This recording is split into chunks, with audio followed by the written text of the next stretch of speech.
Dear students, we will solve this problem by using a basic law. What is the given data? The resistivity at room temperature of intrinsic silicon is 2.3 10 cube ohm meter, and that of an n-type extrinsic silicon sample is 8.33 into 10 to the power minus 2 ohm meter. Both are the resistivities. Whereas first one is what? Resistivity at room temperature of intrinsic silicon. Whereas second one is what? N-type extrinsic silicon. Means same resistivity is given for intrinsic and the extrinsic silicon. For the intrinsic, I consider resistivity as 1, that is rho 1. Resistivity is represented as rho. For the intrinsic case, I consider as first one, that is rho 1 is given as what? 2.3 into 10 cube ohm meter.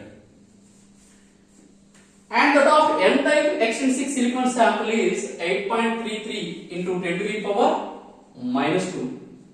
For the extrinsic, I consider as rho 2, that is 8.33 into 10 to the power minus 2 ohm meter.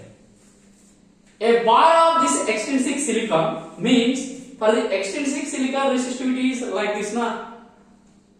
A bar of that extrinsic silicon 50 by 100 mm. That means the size is given. That means length is 50 mm and breadth is 100 mm.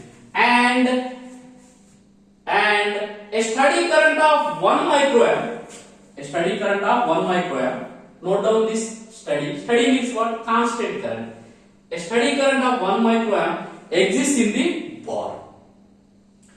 Means current in extrinsic silicon is given as what? I2 1 microamp. And they mentioned the steady current, means constant current. We will come to this study later. The voltage across the bar is found to be 50 millivolts. That means what? Voltage across extrinsic semiconductor means for this extrinsic we consider as 2 now. That is voltage is represented with V. As it is extrinsic V2. That is what? 50 millivolts.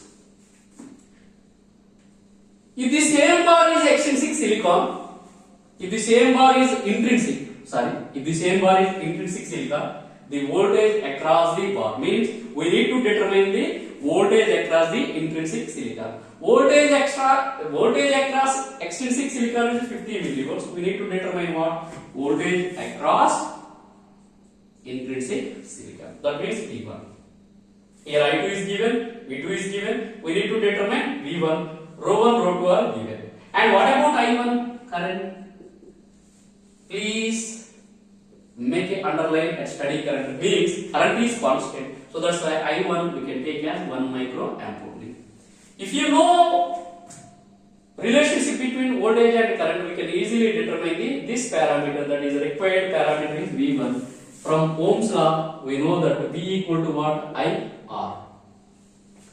From this, we can write V1 by V2 as what? I1 R1. Let us write like this: VIR. I into R is nothing but what? Rho into L by A. Rho into L by A.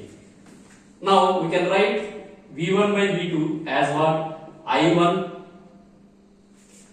So like this, for the V1 we can write I into rho L by A. That can be written as for V1 as I1 rho 1 L1 by A1. And for V2 we can write that as what? I2 rho 2 I2 into rho 2 L2 by A2. Bar is, the size of the bar is same. They mentioned 50, same bar, but one is intrinsic and another one is extrinsic. So this L2 A2, that means sizes are same, that's why these are cancelled. And what about this I1 I2? I1 is 1 microamp, that is 1 into 10 to the power minus 6. And I2 is also 1 microamp, 1 into 10 to the power minus 6. And what about this rho 1? Rho 1 is given as 2.3 into 10 cube. 2.3 into 10 cube.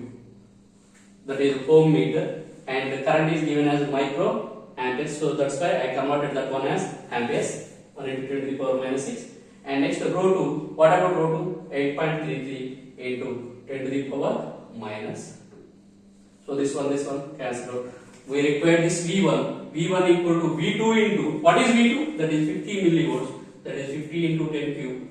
10 to the power minus 3, sorry, milli, as it is milli, 10 to the power minus 3 into 2.3 into 10 cube by 8.33 into 10 to the power minus 2. If you solve, if you simplify this one, we will get this one as 1400.